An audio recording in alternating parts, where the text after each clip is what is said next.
আপনারা এই family card পেয়ে খুশি? হ্যাঁ, একটু বসেন, আমরা মিটিং শেষ করে দেব।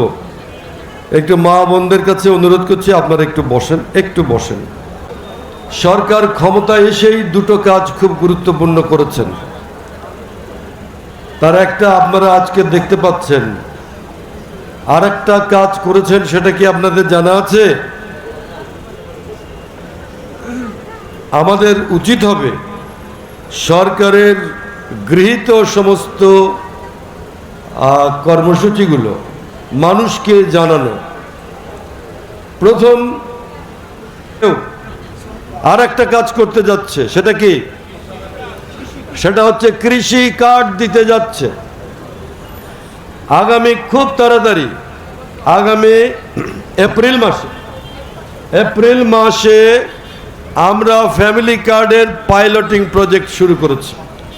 ফ্যামিলি কার্ডের পাইলটিং প্রজেক্টের জন্যে আমার জানা মতে, মাননীয় উপদেষ্টা ভালো বলবেন, 9টা জেলা, 9টা উপজেলা এ পর্যন্ত বাছাই হয়েছে।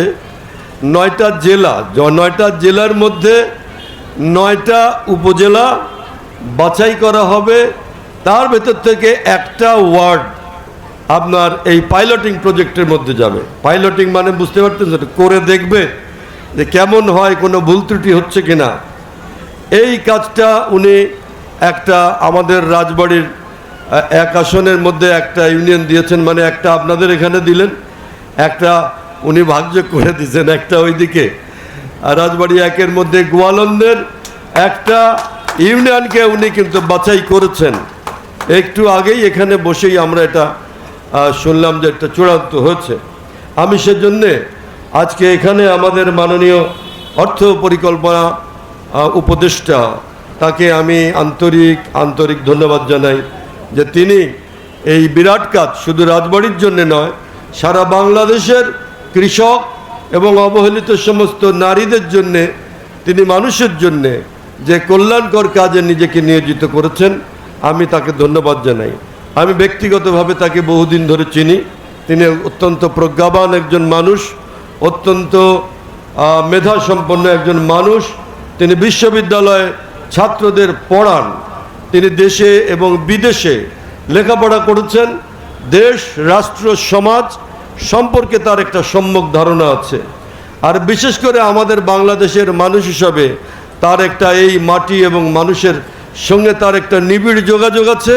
সুতরাং সেইভাবে তিনি একটা অত্যন্ত গুরুত্বপূর্ণ জায়গায় যেহেতু আছেন, সে কারণে তিনি একটা অনেক বাংলাদেশকে সাফল্য, এই সরকারকে একটা সাফল্যের জায়গায় নিয়ে যাওয়ার ক্ষেত্রে তিনি গুরুত্বপূর্ণ ভূমিকা পালন করবেন।